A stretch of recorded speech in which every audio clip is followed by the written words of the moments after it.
Bienvenido, estimable psicotuber, a la nueva miniserie de la edición del mes de octubre. Con motivo del docente, recuerden suscribirse, compartir, comentar, dar me gusta y etcétera. Pero con motivo a que es también el día del docente, se celebra en este mes. La miniserie es ser docente es algo más que llegar a dar clases. Y yo soy el licenciado Horacio González, psicólogo, emprendedor, coach y muy productor y editor de esta revista y muchas otras facetas más que aquí cumplimos. Así que ser docente no es una tarea común, es una vocación que exige alma, entrega y corazón. Hoy en Revista Psicotur reflexionamos sobre lo que realmente significa el tema de enseñar más allá del aula. Entonces por eso el capítulo 1 se llama La vocación que enseña más allá del aula. Ser docente no es solo llegar a un aula y abrir un cuaderno y comenzar a hablar, es mucho más que eso. Ser docente es entrar cada día en la vida de otros con la esperanza de dejar una huella que no se borre. Es entender que más allá del contenido se enseñan valores, actitudes y formas de ver el mundo.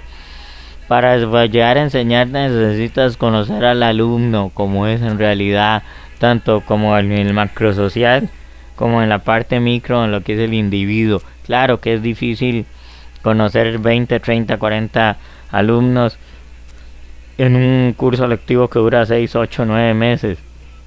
Pero se puede hacer dando lo mejor de uno, con interés genuino, siendo uno mismo, mostrándose tal y como es. Uno tiene que depurarse mucho, porque los estudiantes, más los de colegio, los de escuela depende, puede ser que te respeten un poco más y según la edad que tengan, pero los de colegio ven tus debilidades y tus falencias y todo eso. Y es como ir a terapia, y cuando estás dando terapia clínica tienes que limpiarte bien y fortalecerte bien para que puedas lograr las cosas y hacer muchas cosas adelante y para que los estudiantes no te afecten con sus energías y sus dificultades y eso. Por eso es mucho más profundo. Hay gente que llega a dar una clase y solo imparte la lección, pero el que enseña de verdad deja una huella imborrable en la vida de cada estudiante con el que tocó. Vamos a ver, es así. Ser docente es entrar en la vida de otro con la esperanza de dar una huella que no se borre. Es entender que más allá del contenido se enseñan valores, actitudes, formas de ver el mundo. Y es que somos hijos de nuestro tiempo, yo siempre lo he dicho, les vamos a enseñar lo que nosotros sabemos y vamos a experimentar el choque generacional. Y si según cómo lo manejemos y lo llevemos, podemos tener un buen impacto o un pésimo impacto en la vida de los otros.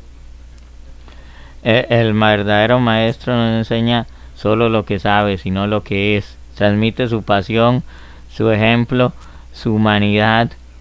Y porque de mentira que lo que venimos a enseñar es una lección, una clase de la materia que sepamos, de la que nos haya tocado pasar. Lo que hacemos es pasarle nuestra experiencia, nuestros sinsabores, nuestras vidas, nuestras alegrías, nuestros pesares. Eso es una transferencia educativa, y también hay la contratransferencia en ese sentido en la parte educativa de ellos hacia nosotros. Cada palabra, cada gesto y cada silencio tiene el poder de transformar. Enseñar es una forma de sembrar sin saber cuándo ni dónde brotará la semilla, pero confiando en que algún día alguien recordará con gratitud a quien creyó en él cuando nadie más lo hizo. Yo de docente de colegio y esas cosas no he sido mucho todo el tiempo. Sí he estado en institutos y eso, pero sí me acuerdo que me costó demostrarles con sinceridad, porque ellos traían las cargas de otros maestros que yo no los tenía ni entre ojos, ni estaba siendo arbitrario ni injusto con ellos. Y eso es duro, porque tienes que convencerlos de que en realidad eres sincero para poder enseñar y aprender de uno mismo. Y el que enseña es porque está aprendiendo de los demás, no porque es que yo soy el que enseña y eso. Y una cosa es dar una clase, pero de verdad enseñar de corazón es diferente. Y ser docente es sobre todo una forma de amar sin esperar aplauso. Incluso debes esperar insultos, debes esperar problemas con los padres, debes tener problemas en la clase, problemas de enseñanza, todas esas cosas. Si las sabes soportar, puedes convertirte en alguien bueno y docente. Después es cierto que con el tiempo se vuelve difícil y cansado y todo esto, así que esperemos que mucha gente tiene que renunciar, y tras que son muy mal pagados y las condiciones a veces son infrahumanas y en escuelas y colegios públicos y con deficiencias y carencias muy por encima de lo que uno puede soportar. El aula cambia, los programas cambian, los estudiantes también, pero lo que nunca cambia es el poder de un maestro auténtico para inspirar y dejar huella. Ser docente en el fondo es enseñar con el ejemplo. Así que en el siguiente capítulo vamos a hablar del impacto de la docencia. Recuerden suscribir, compartir, dar me gusta, etcétera. Y se despide su amigo y psicotuber principal, licenciado Horacio González Rodríguez. Y nos vemos para el próximo capítulo. Recuerden suscribir, compartir, comentar. Y chao, hasta pronto, nos vemos.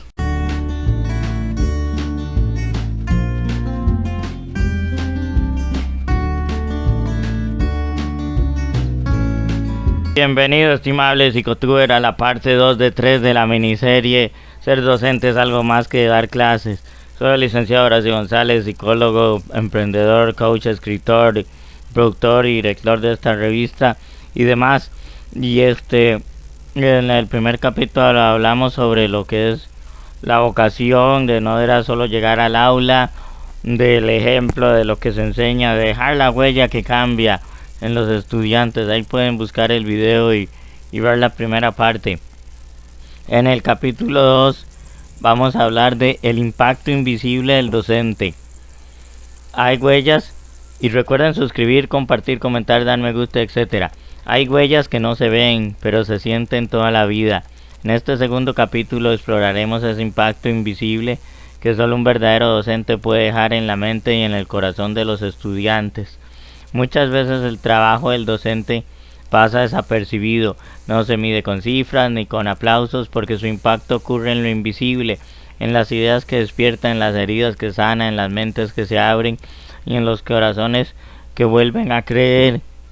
Y eso ocurre también con los estudiantes y a veces hasta con los compañeros de trabajo, otros profesores, que le ayudas a que vuelva a creer para que ellos sigan haciendo su labor y se entusiasmen de nuevo, porque sufren de burnout y crisis y caídas y eso. Un docente no solo enseña matemáticas, historia o literatura, enseña a pensar, a cuestionar y a buscar respuestas. Para eso el docente debe haber pasado por ese proceso de aprender a pensar, a cuestionar y buscar respuestas. También enseña a escuchar, a tener paciencia, a mirar la vida con curiosidad. La verdadera educación no ocurre únicamente en el aula, sino en el vínculo humano que se forma entre quien enseña y quien aprende. Nosotros somos ejemplos, y ellos, como son jóvenes, adolescentes, no tanto los escolares, aunque los escolares también hasta cierto modo podrían, ellos nos están viendo transparentemente a través de nuestra alma, y nuestros secretos y nuestras cosas y nuestras fortalezas y nuestras debilidades las conocen. Por eso hay que prepararse muy bien.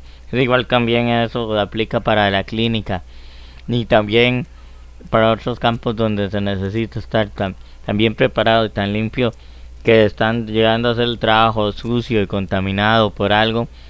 Es algo que nos va a dificultar el trabajo y nos lo va a arruinar. Ser docente es creer en el futuro, incluso cuando el presente parece desalentador. Puede que no siempre recibas reconocimiento, pero cada vida que ayudas a cambiar te convierte en parte del futuro. Educar no se trata de ser recordado, aunque hay unos que se desinfla el ego y están ahí y se sienten frustrados porque quieren, porque por el mínimo trabajo todo se le dé las gracias y todo se les recuerde y todo se les reconozca. Y quieren estar en el constante aplauso, pero no se puede. Si no se trata de haber hecho la diferencia. Yo con las veces en que fui profesor, la vez que fui yo profesor más en un colegio, me di cuenta que por lo menos alguno que otro sí lo pude tocar y marcar. Y a veces lo bueno es que se te devuelve el acto, también el acto malo, pero el acto bueno que hiciste también se te devuelve. Y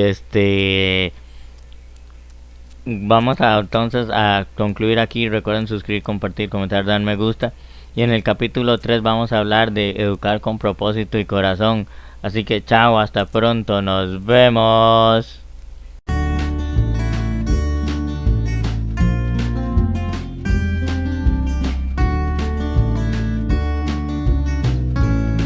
Bienvenidos, estimables psicotuber, a la parte 3 de 3 de la miniserie Ser docente es algo que más que llegar a clases. En el capítulo 1 vimos que la vocación se enseña más allá del aula. Y es cada palabra, cada gesto, cada cosa y lo que se hace importancia. El impacto invisible de cada docente. En el capítulo 2 vimos que todo lo que hace el docente por dar la clase, por tener el impacto, por ir más allá de lo que permiten las aulas y dejar una huella y que no siempre es reconocido. Yo soy el licenciado Horacio González Rodríguez, psicólogo, coach PNL, escritor y he sido educador y de entre otras facetas. Y recuerden suscribir, compartir, comentar, dar me gusta y etcétera. Educar con propósito y corazón. Educar no es solo una profesión, es una forma de construir esperanza. En este último capítulo descubriremos el verdadero sentido de enseñar con propósito y con el corazón. Educar no es repetir fórmulas, ni cumplir horarios, ni sobrevivir a un sistema. Va más allá, es dar un sentido, es ayudar a otros a entender por qué vale la pena seguir aprendiendo, creciendo y soñando. Hay gente que se dedica a profesiones de ayuda, de encontrar su provocación, propósito en la vida, seguir sus sueños, pero realmente esa gente que lo está haciendo no ha encontrado su propósito en la vida, ni sigue sus sueños, ni nada por el estilo. Entonces, por lo menos si se van a dedicar a ayudar a eso, tienen la oportunidad de hacerlo, aceptar que están ahí, que pueden avanzar eso y que solo pueden ayudar a partir de ahí, porque tratar de decirle a la persona qué hacer y uno mismo no ha encontrado el qué hacer, pues no realmente no funciona mucho. Es como una búsqueda a ciegas. Entonces, ser docente es un acto de resistencia y esperanza. Resistencia porque implica seguir adelante a pesar del cansancio, las dificultades y la falta de reconocimiento. El sistema nos enseña que lo que es los horarios y sobrevivir y todo eso es para conseguir un empleo y algo que hacer el resto de la vida. Pero realmente va más allá. Hay que seguir adelante y aprender y ser constantes y perseverantes, pues esto tampoco es fácil. Entonces, por eso es que también los docentes se queman, sufren de síndrome de burnout, porque su resistencia y su esperanza se encuentra muy limitada a un presente, solo al aquí ahora, pero no hay esperanzas y sueños para la misma persona. Resistencia porque implica seguir adelante a pesar del cansancio, las dificultades y la falta de reconocimiento. Esperanza porque cada estudiante representa una posibilidad de cambio, un futuro y aún puede construirse mejor. Es que no queda más de otra más que el muchacho o la muchacha, los niños, las niñas, niños, etcétera, estén adolescentes, estén perdidos, hay que seguir creyendo en ellos porque hay que demostrarles que de verdad uno hace la diferencia. Yo tuve que convencer a estudiantes de que yo no los tenía entre ojos, que yo era de verdad justo y hasta que me creyeron. A ver, y eso era porque ellos sentían que estaban ahí. Ya si ellos hicieron algo para estar entre ojos, eso es diferente. Pero, pero hay que entender las cosas por ahí con delicadeza. Ok. Educar con propósito es recordar que cada día enseñar no se trata solo de transmitir conocimiento, sino de despertar conciencia.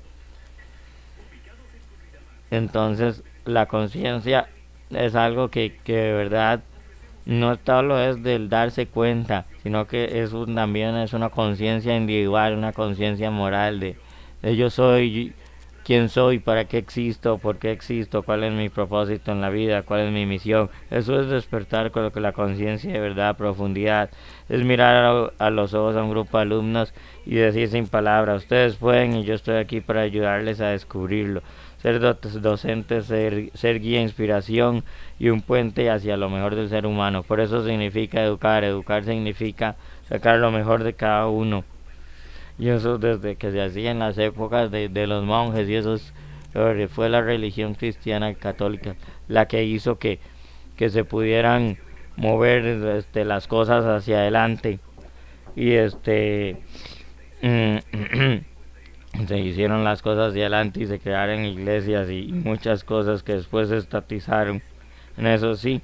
Y es por eso que ser docente es mucho más que llegar a dar clases, es una misión de vida. Ser docente es crecer incluso cuando el mundo duda, es sembrar sin saber cuándo germinará, pero con la certeza de que cada semilla cuenta, porque ser maestro es ser y siempre será mucho más que llegar a dar clases. Por eso es que uno tiene que ir siempre un paso adelante y adelante y prepararse uno y ser uno el que crece primero para que cuando, igual que en la psicología clínica, a mí me gusta hacerlo por lo menos paralelo en cierta forma, porque cuando uno está ahí y ya ha pasado por ahí, sabe cómo guiar a los que vienen detrás. Eso hace un docente y también lo hace un psicólogo clínico que sabe. Entonces, recuerden suscribir, compartir, comentar, dar me gusta y chao, hasta pronto, nos vemos.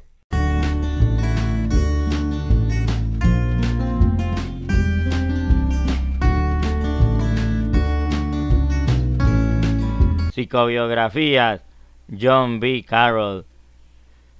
John Bishop Carroll, Hartford, Connecticut, 5 de junio de 1916. 1 de junio del 2003, fue un psicólogo conocido por sus contribuciones a la psicología, la lingüística educativa y la psicometría. Primeros años. Carroll nació en Hartford, Connecticut, el 5 de junio de 1916. Desde la infancia, Carroll se interesó por la música y el lenguaje. Su interés por el lenguaje se hizo más intenso al hacerse amigo de Benjamin Lee Worth a los 13 años de edad y discutir las ideas de Worth acerca de una estrecha conexión entre la cultura y el lenguaje. Asimismo, Carroll ayudó a editar y publicar la obra The Worth Language, Thought and Reality en 1956. Formación. Carroll estudió en la Universidad de Wesleyana, donde se especializó en lenguas clásicas. Se graduó con honores en 1937. Asistió a la Universidad de Minnesota para obtener un título de doctor en psicología en la Universidad de Minnesota. Carroll empezó estudiando bajo la guía de B.F. Skinner, pero pronto descubrió que le interesaba más trabajar con grandes números de sujetos antes que con el enfoque de Skinner de los sujetos individuales. Skinner orientó a Carroll hacia L.L. Thurston en la Universidad de Chicago, donde pudo dedicarse a su interés por la psicometría. Durante este tiempo centró sus estudios en la aptitud oral y terminó su tesis, un análisis factorial de las habilidades orales, en 1941. Carrera profesional. Tras finalizar su formación, Carroll pasó a desarrollar una rica carrera entre la psicología. El primer puesto que ocupó Carroll fue el de Mount Holyoke College, 1940-42, en Massachusetts, donde conocería a su esposa, Mary Elizabeth Shirley. De Mount Holly pasaría a ocupar puestos en Universidad de Indiana, 1942-43, Universidad de Chicago, 1943-44, Marina de los Estados Unidos, de psicólogo aeronáutico, 1940-46, Departamento del Ejército, psicólogo investigador, 1940-49, Escuela de Posgrado de Educación de la Universidad de Harvard, donde fue el Roy E. Larsen Profesor de Educación, 1949-1967, Educational Testing Service, psicólogo investigador del 67 al 74, Universidad de Carolina del Norte, donde fue el William R. Keenan Jr., profesor de psicología, 1974-82, director del laboratorio de psicometría de la L.L. Thurston, 74-79. Contribuciones. John Carroll hizo muchas contribuciones a las áreas de la psicología, la lingüística y la psicometría durante casi 50 años de carrera.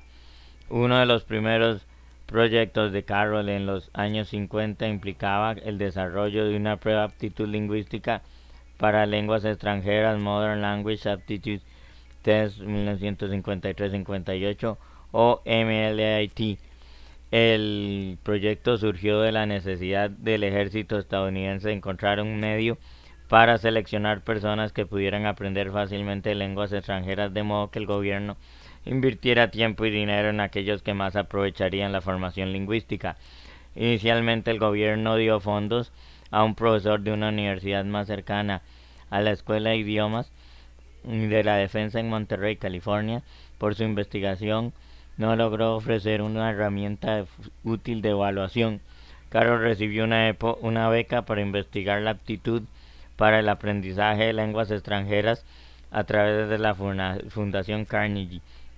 Trabajó junto con el lingüista Stanley Sapon y las Fuerzas Aéreas del Ejército de Estados Unidos en el desarrollo de la prueba de aptitud lingüística para lenguas extranjeras Modern Language Aptitude Test. LA Psychological Corporation publicó en 1959 el MLIT, que siguen utilizando muchas organizaciones gubernamentales de los Estados Unidos y del resto del mundo con el fin de medir la aptitud para el aprendizaje de lenguas y seleccionar candidatos para programas de formación lingüística.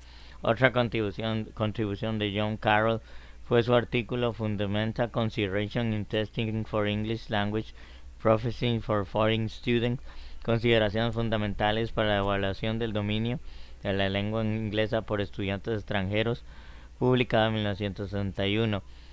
En él, Carroll desafiaba la confianza en el que el campo de la evaluación de idiomas tenía depositada en el diseño de pruebas de puntos discretos.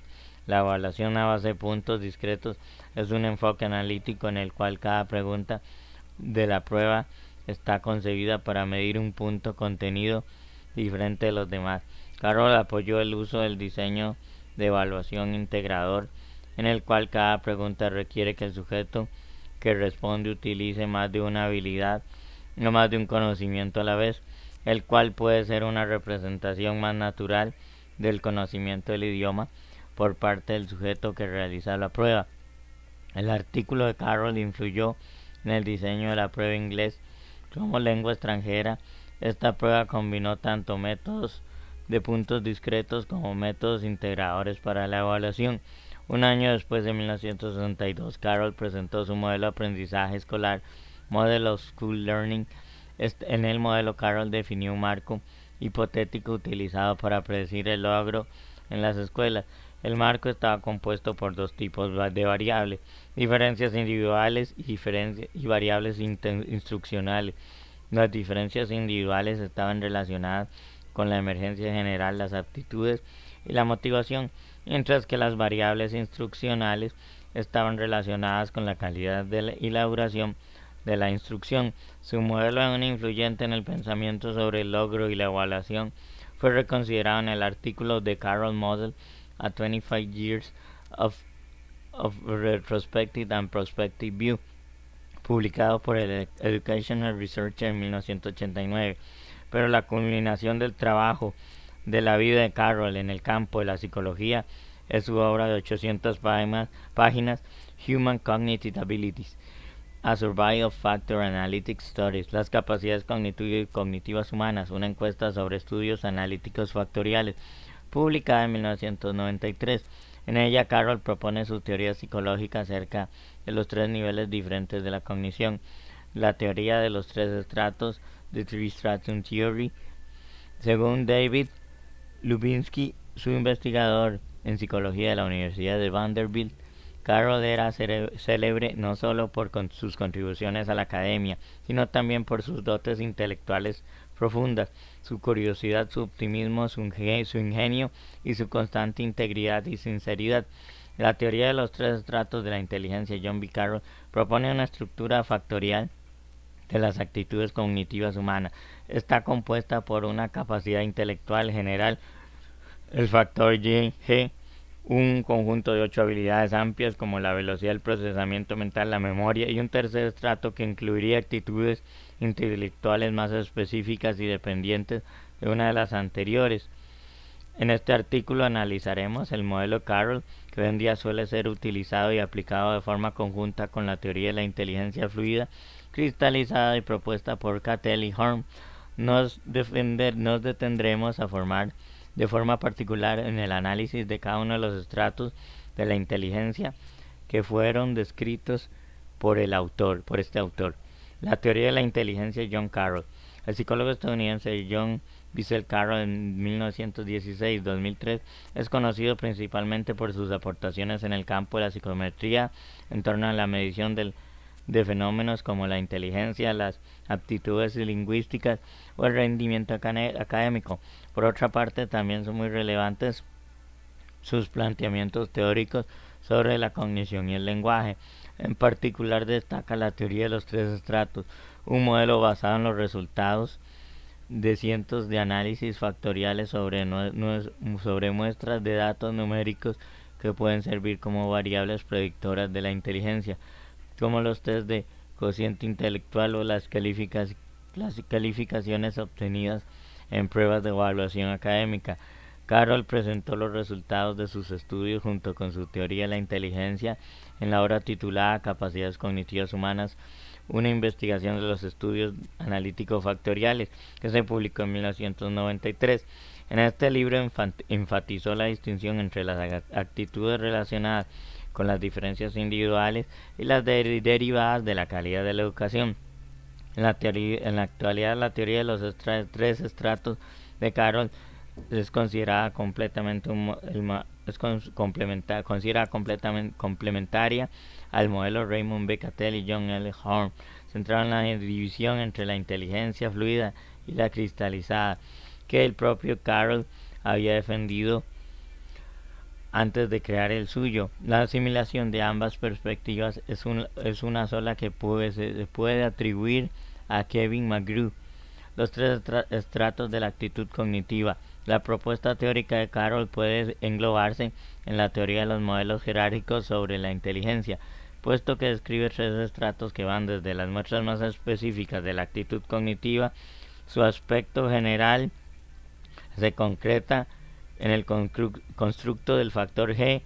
Estas aptitudes tendrían un carácter estable según el autor. Carroll afirmó que estas capacidades probablemente pueden ser atribuidas a variables de tipo fisiológico. En este sentido, cabe mencionar que autores como Philip Bermond, quien elaboró la teoría sobre la estructura de la inteligencia, y Hans Eysenck, que han relacionado las actitudes cognitivas con la eficacia y la calidad de la transmisión emocional. En el estrato actitudes mentales primarias, el primer estrato actitudes mentales primarias. Según Carroll, el estrato inferior de la estructura de la inteligencia lo forman las actitudes mentales primarias, que incluyen un gran número de capacidades cognitivas: el razonamiento cuantitativo, el deletreo, la visualización, la aptitud para las lenguas extranjeras, la discriminación de los sonidos del habla, la fluidez de las ideas, el tiempo de reacción, etc. Los resultados de los análisis factoriales manejados por Carroll y otros autores posteriores revelan que cada una de estas actitudes, que tienen un grado elevado de especificidad, ponderarán en uno de los factores complejos del segundo estrato en función de las características del material estimular y de la habilidad global de la que dependan. Segundo estrato. Factores completos. En este nivel encontramos un conjunto de actitudes cognitivas amplias. Originalmente Carroll propuso la presencia de 10 factores en el segundo estrato. Si bien investigaciones posteriores redujeron el número a 8, inteligencia fluida, actitud para razonar y resolver problemas utilizando información novedosa, inteligencia cristalizada, referida a la profundidad y cantidad de conocimientos verbales adquiridos y al manejo de este tipo de datos, memoria general y aprendizaje, capacidad para aprender en general, junto con las habilidades específicas como retener información o recuperarla a corto plazo. Capacidad de recuperación amplia incluye las aptitudes para manejar de forma fluida ideas y asociaciones tanto a nivel verbal como en imágenes.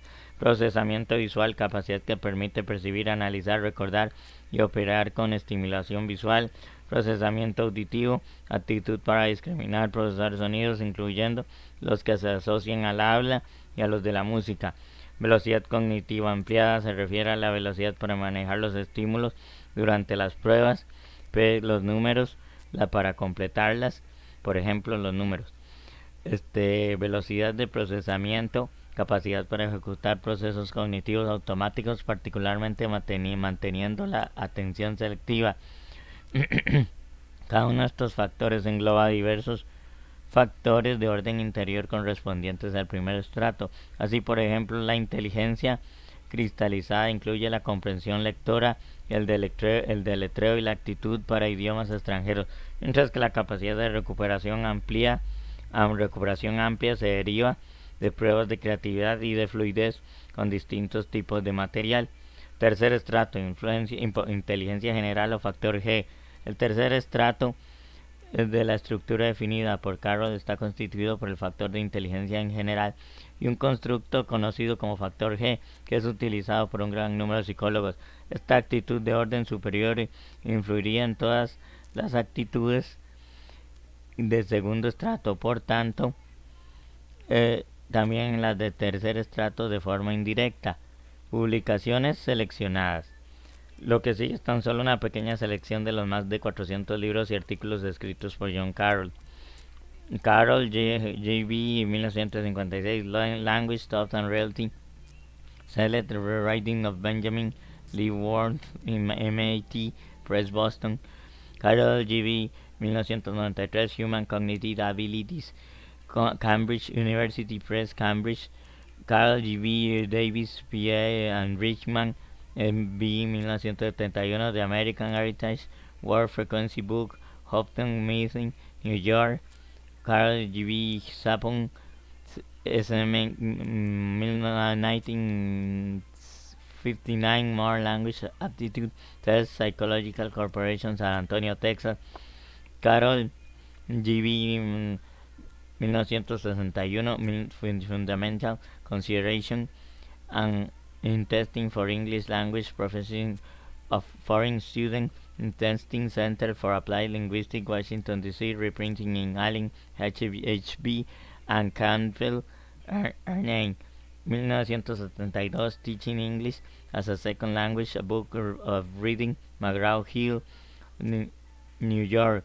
Link fuentes: https://psicologiaymente.com, inteligencia, teoría de tres estratos de inteligencia, Carlos, y Wikipedia. Listo, recuerden suscribir, compartir, comentar, dar me gusta y etcétera. Nos vemos con más de Psicotube y la edición completa pronto y la tercera parte, lo que falta, y en fin, chao, hasta pronto, nos vemos.